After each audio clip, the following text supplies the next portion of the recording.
The massive display screen flickered in the dimly lit chamber of the Galactic Council's observation room. The blue-skinned aliens stood motionless, their four eyes widening as they watched the scenes unfolding before them. "What are they doing?" asked the head observer, his tentacles twitching nervously. On the screen, a human figure jumped from the edge of a cliff, plummeting through the air with nothing but a thin fabric attached to their back. The aliens watched in horror as the fabric expanded into what they would later learn was called a parachute. "This can't be normal behavior for a civilized species," muttered another observer named Ray, his scales changing color from green to pale yellow, a sign of extreme distress among his kind. The Galactic Council had discovered Earth during their routine scanning of potentially habitable worlds in the Milky Way's outer rim. What they found left them completely baffled. Unlike other intelligent species they had encountered, these humans seemed to actively seek out dangerous situations. The observation team continued watching as their computers processed more data from Earth's information networks. The screen showed humans diving into deep waters with only small tanks of air, climbing frozen mountains without protective shells, and racing in metal containers at speeds that would terrify any rational being. "Look at this one," called out Pat, the youngest observer. The screen showed a human deliberately jumping into a ring with a large horned creature they would later identify as a bull. The human wasn't even trying to kill it for food. They were doing it for something called entertainment. The head observer made a decision. "We need to study them more closely. This requires immediate attention." His voice carried the weight of authority that came with 300 years of experience in studying new species. Within hours, a scientific team was assembled. The best xenobiologists, behavioral experts, and survival specialists from across the galaxy were called in. Their mission: to understand how and why these humans could survive such reckless behavior. The team's ship, disguised using the latest cloaking technology, entered Earth's atmosphere under the cover of darkness. They established their base in a remote forest area, close enough to observe human settlements, but far enough to avoid detection. "The preliminary data suggests they have only one heart," reported the chief medical officer, Doc. "One heart. And their bones are solid calcium structures that can actually break and heal again. It's primitive but somehow efficient." The team watched in fascination as humans went about their daily lives. They observed children, young humans, climbing trees and falling down, only to get up laughing. They saw adults willingly entering buildings that artificially simulated high temperatures for something called a sauna. "Most peculiar," noted the head observer in his initial report to the council. "These humans appear to have no natural fear response to many situations that would trigger survival instincts in other species. They actively seek out activities that raise their adrenaline levels, a hormone that in most species indicates extreme danger." As the first day of observation drew to a close, the team gathered to compile their findings. The humans had already broken 17 universal laws of species survival, ignored basic safety protocols that even the most primitive spacefaring races followed, and demonstrated an almost suicidal lack of fear. "Perhaps they're just not aware of the dangers," suggested Ray, still trying to make sense of it all. Their questions would only multiply in the days to come. None of them realized that they had barely scratched the surface of human capabilities. The real shock would come when they discovered what humans considered extreme sports. The head observer made one final entry in the day's log. "Initial observation of species 7742b, designation humans, raises serious concerns about their classification as an intelligent species. Their survival despite their behavior defies all known universal constants. Further study is imperative. This could change everything we know about evolution and survival in the galaxy." As the alien research team settled in for their first night on Earth, somewhere nearby, a group of humans was planning to go bungee jumping the next morning. The universe, it seemed, had a sense of humor after all. The alien research team started their second day of observation before Earth's sun had risen. Tom, Their lead scientist, who had chosen an Earth name for easier record-keeping, watched in disbelief as humans began their morning routines. "They're voluntarily consuming a known toxin," Tom exclaimed, his antenna twitching as he observed humans through their advanced surveillance equipment. "The brown liquid they call coffee contains enough stimulants to send a Galactic Council member into cardiac arrest." But that wasn't even the strangest part of their morning observations. The team watched as humans consumed their breakfast, which included items that made the aliens' stomachs turn. Some humans were eating capsaicin, a chemical compound that caused burning sensations, and they appeared to be enjoying it. "Look at this data," Doc said, pointing to their biological scanners.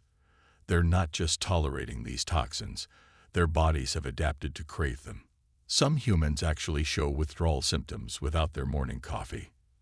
The research team moved their observation point to what humans called a gym. What they saw there left them speechless. Humans were voluntarily putting their bodies under extreme stress, lifting heavy weights and running on machines that went nowhere. "They're deliberately tearing their muscle fibers," Ray noted, his color shifting to a concerned purple. "But instead of dying, they grow stronger. Their bodies repair themselves and adapt to become more resilient." The team's medical officer was particularly fascinated by human recovery abilities. They had witnessed a human fall and scraped their knee. Instead of requiring immediate medical evacuation, the human simply cleaned the wound, covered it with a small adhesive strip, and continued their activities. "Their healing factor is remarkable," Doc reported. "They can recover from injuries that would be fatal to most species: broken bones, torn muscles, even internal organ damage. They just heal and continue their reckless behavior." By midday, the team had compiled a list of what they considered suicide-level activities that humans regularly engaged in: drinking hot liquids that would scald most species, eating foods containing dangerous levels of sugar and fat, exercising until their muscles burned with lactic acid, staying awake for extended periods using stimulants, deliberately exposing themselves to UV radiation for aesthetic purposes. "The most baffling part," Tom said during their afternoon briefing, "is that they do all this while being fully aware of the risks. They have medical science, they understand the dangers, yet they continue anyway." The team's cultural expert, who had chosen the Earth name Bill, made an interesting observation. "They have something called extreme sports, where they intentionally put themselves in life-threatening situations for entertainment. It's not even for survival or resources. They just do it for fun." As evening approached, the team witnessed something that would haunt their dreams. A group of humans gathered in an establishment called a restaurant, where they were served food items covered in a sauce that made their eyes water just from the scent. "The sauce contains pure capsaicin extract," Doc reported, his instruments going haywire. "It's literally a chemical weapon by Galactic Council standards. And they're competing to see who can eat the most." The aliens watched in horror as the humans turned the consumption of toxins into a competition, cheering each other on as their faces turned red and tears streamed down their cheeks. "Send an urgent update to the Council," Tom ordered. "These humans aren't just surviving on a death world. They're actively seeking ways to make it more challenging. They're either the most resilient species we've ever encountered or completely insane. Possibly both." As night fell, the research team retreated to their cloaked ship, each member trying to process what they had witnessed. Their reports would cause quite a stirback at the Galactic Council, but they had no idea that their most shocking discoveries about humanity were still to come. "Tomorrow," Tom announced, "we'll investigate something they call parkour. Though personally, I'm not sure my hearts can take much more of this." Dawn broke over the research site as the alien team prepared for another day of human observation. Today's focus was on understanding the physical capabilities that made humans such unique creatures in the galaxy. "You need to see this," Bill called out, gesturing to the main screen. The team gathered around to watch footage of humans in what appeared to be an endurance hunt. The aliens watched in stunned silence as humans pursued their prey not through superior speed, but through relentless pursuit. They just "Keep going," Ray whispered, his scales shimmering with amazement. "The prey animal runs faster, but the humans never stop. They track it, follow it, until it literally cannot run anymore." Tom was busy analyzing the biological data. Their thermoregulation system is unlike anything we've seen before. They cool themselves through millions of sweat glands. While other creatures must stop to cool down, humans can maintain pursuit for hours, even in extreme heat. The team's discovery of human endurance was just the beginning. As they dug deeper into human biology, they found more startling adaptations. Humans could heal from injuries that would be fatal to most species, regrow damaged tissue, and even strengthen their bodies through controlled damage. "Look at this footage from their historical archives," Doc said, pulling up images of human medical procedures. They discovered they could survive having organs removed. They even learned to transplant organs between different humans. The concept would be considered insane in any other species. But it wasn't just physical resilience that set humans apart. The team's psychological expert, who had chosen the name Max, made an even more startling discovery about human mental capabilities. "Their psychological resilience is off the charts," Max reported, displaying brain scan data. "Humans can endure emotional and mental trauma that would shatter most species' minds, yet they adapt and often emerge stronger. They have something they call humor, which they use to cope with almost anything." The team watched as humans turned their most terrifying experiences into something called jokes. They found ways to laugh at their own mortality, made light of their fears, and even used humor in life-threatening situations.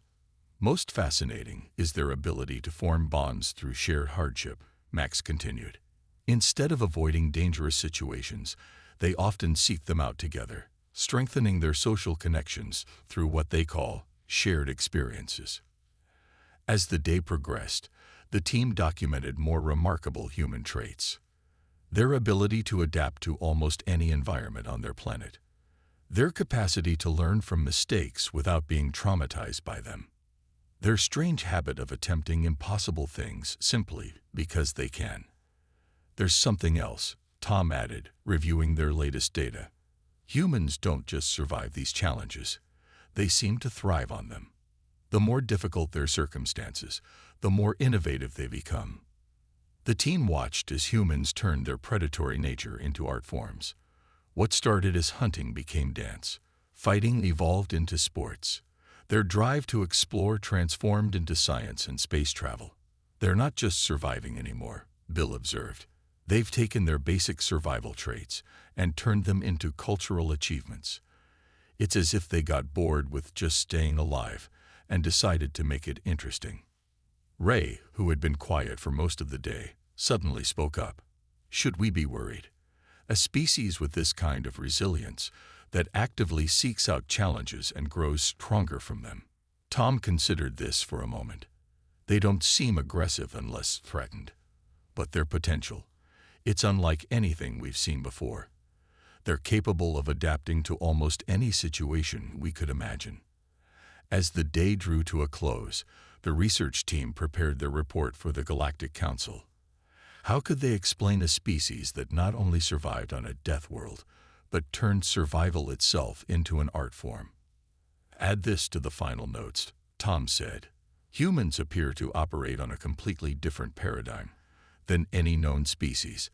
They don't just adapt to their environment. They adapt their environment to themselves, and when that's not enough, they adapt themselves further through sheer determination." Little did they know, their most shocking discovery about humanity was still to come. The alien research team had established a perfect observation post near a human park, their advanced cloaking technology making them completely invisible, or so they thought. None of their sophisticated equipment had prepared them for the uncanny perception of a human child. "Hey, why are you all blue?" a small voice asked. The team froze in terror. A human child, no more than 7 Earth years old, was staring directly at them, holding what appeared to be a frozen sweet substance on a cone. The aliens' hearts raced as their worst nightmare had come true. They had been discovered. Tom, the lead scientist, frantically checked their cloaking systems. Everything was working perfectly, yet somehow this young human had seen right through their technology. The child showed no fear, just pure curiosity, licking the ice cream cone while waiting for an answer. "You look like the characters from my cartoon shows," the child continued, completely unfazed by their alien appearance. "Want some ice cream?" The research team exchanged confused glances. According to all their studies of intelligent species, a juvenile encountering unknown creatures should have triggered an immediate fear response. Instead, this human child was offering them food. "Our cloaking technology is rated for Class 9 planetary observation," Ray whispered, his scales shifting to a pale yellow in distress. "How can she see us?" The child stepped closer, extending the ice cream cone. "It's vanilla. Do aliens like vanilla?"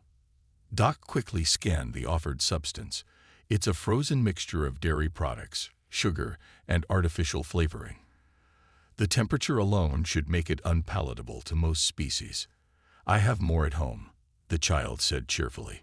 "My mom bought a whole box. You can all have some if you want." Tom, trying to maintain some semblance of protocol, cleared his throat. "Young human, you should be experiencing fear right now. We are unknown entities." The child shrugged. "You don't look scary. You look like my stuffed toys, just bigger and bluer. Are you studying us? My teacher says we should always help people who are learning." Bill, the cultural expert, was frantically taking notes. "This is unprecedented. Not only has the child breached our security, but she's displaying advanced diplomatic skills without any training." "Do you want to see my treehouse?" the child asked, pointing to a wooden structure suspended between two trees. "I built it with my dad. Well, mostly my dad. I helped hold the nails." The aliens watched in horror as the child demonstrated how she climbed up to the treehouse, a height that would seriously injure most young creatures if they fell. She showed no concern for the danger, even hanging upside down from a branch to wave at them. The casual disregard for personal safety appears to start at an early age, Max noted, documenting the behavior. The child finally came back down and approached them again. "Want to see something cool?" Before they could respond, she pulled out a small container from her pocket. Inside were several insects. "These are my pet bugs. I caught them myself. This one's a spider. Most of my friends are scared of spiders, but I think they're neat." Tom's report that evening was filled with unprecedented observations. Human children can perceive through advanced cloaking technology. They show no inherent fear of unknown species. They actively collect and handle creatures that other humans fear. They demonstrate immediate trust and willingness to share resources. They climb to dangerous heights for recreation. "Should we modify the child's memory?" Ray asked, following standard protocol for accidental contact. Tom shook his head. No one would believe her anyway. And besides, he paused, watching as the child waved goodbye and skipped away. "I have a feeling this won't be our last interaction with humans." That night, as the team prepared their emergency report about the security breach, they received an unexpected gift outside their cloaked ship. A box of ice cream sandwiches with a note written in crayon. "Dear blue people, these are better than cone ice cream because they're not drippy. P.S. Your invisible spaceship is really cool." The Galactic Council would need to completely rethink their approach to human observation. They weren't just dealing with a physically resilient species. They were dealing with beings whose young could breach their most advanced technology through sheer innocence and curiosity. The Grand Chamber of the Galactic Council erupted into chaos as Tom's research team presented their findings about humans. The massive holographic displays showed scenes that made even the most seasoned council members squirm in their seats. "This report cannot be accurate," declared the High Counselor, his crystalline form flickering with distress patterns. "You mean to tell us that humans intentionally jump from perfectly functional aircraft?" Tom stood firmly before the council, his blue skin darkening with determination. "Not only do they jump from aircraft, but they consider it a recreational activity. They call it skydiving.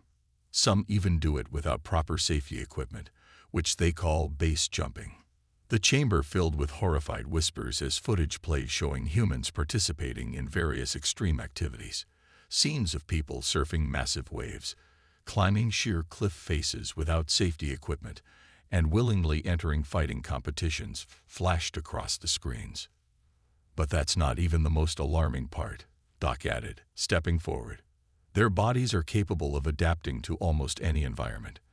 They can survive in temperatures that would freeze or boil most species. They can recover from injuries that would be fatal to others. And most shockingly, they appear to enjoy testing these limits. A council member from the science division raised an appendage.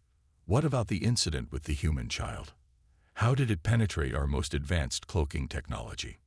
We believe, Tom replied carefully, that human children possess a unique form of perception that isn't limited by conventional physical laws. They seem to operate on a different level of reality than adult humans. The council chamber grew silent as they processed this information. The High Counselor's crystalline form pulsed with deep thought patterns. And you say they consume toxins for pleasure? Another council member asked incredulously. Yes, Ray confirmed. They deliberately ferment beverages to create alcohol, which they drink despite knowing it poisons their bodies. They eat plants that cause pain responses, calling them spicy, and consider it enjoyable. Some even compete to see who can endure the most pain from these substances. The medical division representative trembled visibly. Their healing factor defies all known biological laws. They can regrow damaged tissue, strengthen broken bones to become stronger than before, and their immune system actually improves by fighting diseases instead of being overwhelmed. As the evidence mounted, the Galactic Council faced an unprecedented decision. Humans couldn't be classified under any existing category. They were too resilient to be considered a fragile species, too reckless to be considered fully rational, yet too successful to be considered primitive. We must create a new classification, the High Counselor announced. They shall be designated as Death World Species Plus, with the plus indicating their unique characteristics that exceed even normal Death World species parameters. Tom's final presentation slide caused several council members to lose their color entirely. It showed humans participating in something called an Iron Man triathlon. They swim in open water for hours, immediately followed with lengthy cycling, and then run a full marathon. Tom explained, not for survival, not for resources, but for the achievement itself. They call it pushing their limits. The High Counselor's voice wavered as he spoke. Are they aware that most species in the galaxy cannot comprehend this behavior? They have no idea other intelligent life exists, Bill answered. They simply assume this is normal behavior for advanced species. The council chamber erupted into discussions again. Some members argued for immediate quarantine of Earth to prevent human influence from spreading. Others suggested studying humans more closely to understand their unique abilities. The report concluded with a warning. Humanity appears to operate on a fundamental principle that sets them apart from all known species. They don't just adapt to survive. They actively seek out ways to become stronger through adversity. This trait, combined with their technological advancement rate, makes them potentially the most formidable species we have ever encountered. As the council members filed out of the chamber, many still shaking from what they had learned, the High Counselor made one final note in the official record. May the galaxy help us all if humans ever discover their true potential in the cosmic scale. Little did they know, humanity's most shocking attributes had yet to be revealed. The Galactic Council's research division worked overtime processing the flood of information about humans. Each new discovery seemed more impossible than the last. The revelation chamber was filled with holograms displaying human capabilities that defied all known laws of evolution. Let's review what we've learned, the chief researcher announced to the assembled council. First, their digestive system is unlike anything we've encountered. The display showed humans consuming various substances. They can eat almost anything, he continued. Their digestive system adapts to new foods within a single generation. Some humans can even consume substances that would be lethal to others simply through gradual exposure. The next hologram showed humans in different environments, from freezing mountains to scorching deserts. Their environmental adaptation is extraordinary. Humans can survive in temperature ranges that would kill most species. They've colonized nearly every habitat on their planet. But what about their predatory nature? Asked a concerned council member. That's perhaps the most fascinating part, Tom replied, stepping forward. Humans have transformed their predatory instincts into art forms. They created something called sports, ritualized combat and hunting behaviors that serve no survival purpose. They do it purely for entertainment and self-improvement. The chamber filled with murmurs as footage played showing various human sports and competitions. The aliens watched in amazement as humans deliberately chose to engage in activities that simulated danger and combat. Their bodies actually become stronger through controlled damage, Doc explained, highlighting human muscle development. They intentionally tear their muscle fibers to build them stronger. They break down their endurance limits to expand them. Every limitation we've observed in other species, humans treat as a challenge to overcome.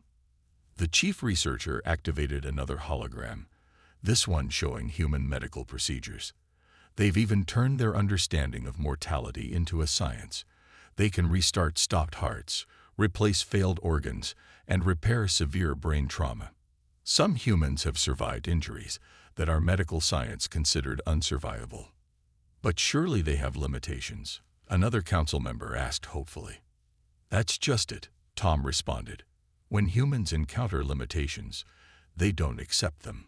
They invented machines to fly when they couldn't fly, devices to breathe underwater when they couldn't breathe underwater, and suits to survive in space when space would kill them.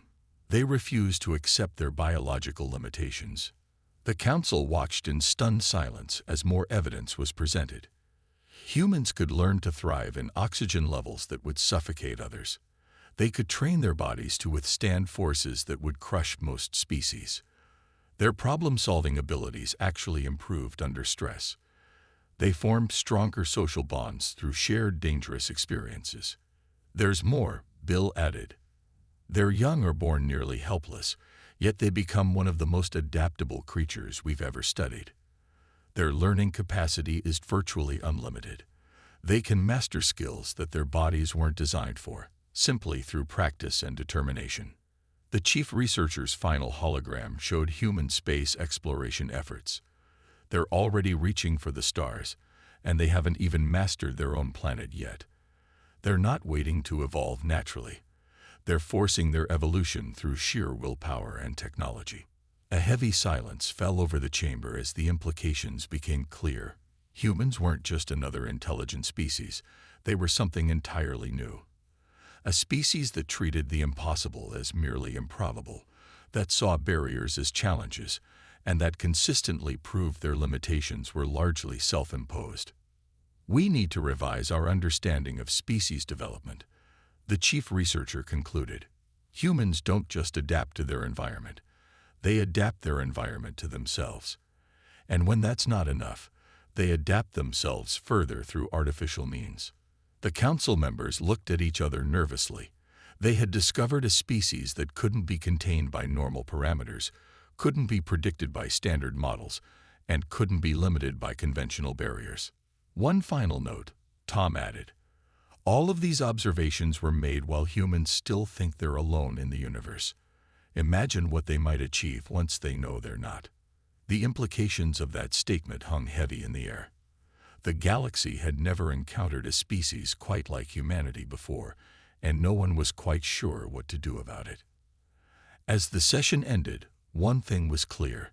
The traditional rules of species classification would never be the same again. The Galactic Council's Grand Chamber was filled to capacity. After weeks of debate, they had finally reached a decision about humanity. The High Counselor stood before the assembled representatives of 1,000 worlds to announce their historic verdict. After careful consideration of all evidence, the High Counselor began, "We have voted to establish official first contact with humanity." The chamber erupted in a mix of excitement and concern. Tom and his research team stood proudly at their observation post, watching the reactions of various council members. However, the High Counselor continued, raising his crystalline appendages for silence. This contact must be handled carefully. We have discovered that humans are uniquely suited for tasks that most species consider impossible. The main display activated, showing compilation footage of human achievements. Their natural resilience, combined with their determination to push beyond their limits, makes them perfect candidates for deep space exploration, extreme environment colonization, and crisis management. But what about their reckless nature? Asked a concerned council member. What we perceive as reckless, Tom responded, they view as innovative. Humans have turned their most dangerous traits into their greatest strengths. They're not just surviving. They're thriving on challenges that would break other species. The council's decision was soon put to the test. As preparations for first contact began, the humans decided to celebrate their own way. They organized what they called an extreme sports demonstration to welcome their cosmic visitors. The alien delegation watched in horror as humans performed increasingly dangerous feats to entertain their guests. Skydivers formed complex patterns in the air, motorcycle riders jumped over enormous gaps, and free climbers scaled sheer cliffs without safety equipment. "Are they trying to intimidate us?" whispered one alien diplomat to another. "No," Tom replied, having learned to understand humans better than most. "They're showing us their joy through achievement. This is how they celebrate, by pushing their boundaries." The climax of the celebration came when a human approached the alien delegation with what they called a friendly invitation. "Would any of our cosmic friends like to try bungee jumping?" the human asked cheerfully. "We've adjusted the equipment to accommodate different body types." The alien diplomats politely declined, their various biological stress indicators going off the charts just at the thought. The humans, however, seemed disappointed that no one wanted to join their fun. As the day progressed, the Galactic Council members began to understand something profound about humanity. These weren't just beings who survived against odds. They were beings who actively sought out challenges to overcome. Their celebration wasn't meant to frighten anyone. It was their way of showing their best qualities. "We've made the right decision," the High Counselor declared, watching humans perform what they called the wingsuit formation. Any species that can turn their survival instincts into art forms, their fears into achievements, and their limitations into challenges. They're exactly what the galaxy needs. The final report to the Galactic Archives included a special note. Humanity's greatest strength isn't their physical resilience or their adaptability. It's their ability to see possibilities where others see limitations. They don't just face their fears, they turn them into opportunities for growth. As the sun set on humanity's first day, as a known part of the galactic community, the aliens watched humans planning their next celebration, something they called an interplanetary obstacle course. "Should we stop them?" asked a concerned council member, seeing the increasingly ambitious plans. Tom shook his head, having learned to appreciate human nature. "No, this is who they are. They'll either succeed spectacularly or fail trying. And even if they fail, they'll learn from it and try again. That's what makes them unique." The final entry in the official contact record read, "Humanity has been officially welcomed into the galactic community. May their unquenchable spirit of adventure and resilience help us all reach new heights. Though we may never understand their love for unnecessary risks, we cannot deny that it has made them extraordinary." And so began humanity's journey among the stars, leaving their alien friends both terrified and amazed at what these remarkable beings would do next. The end.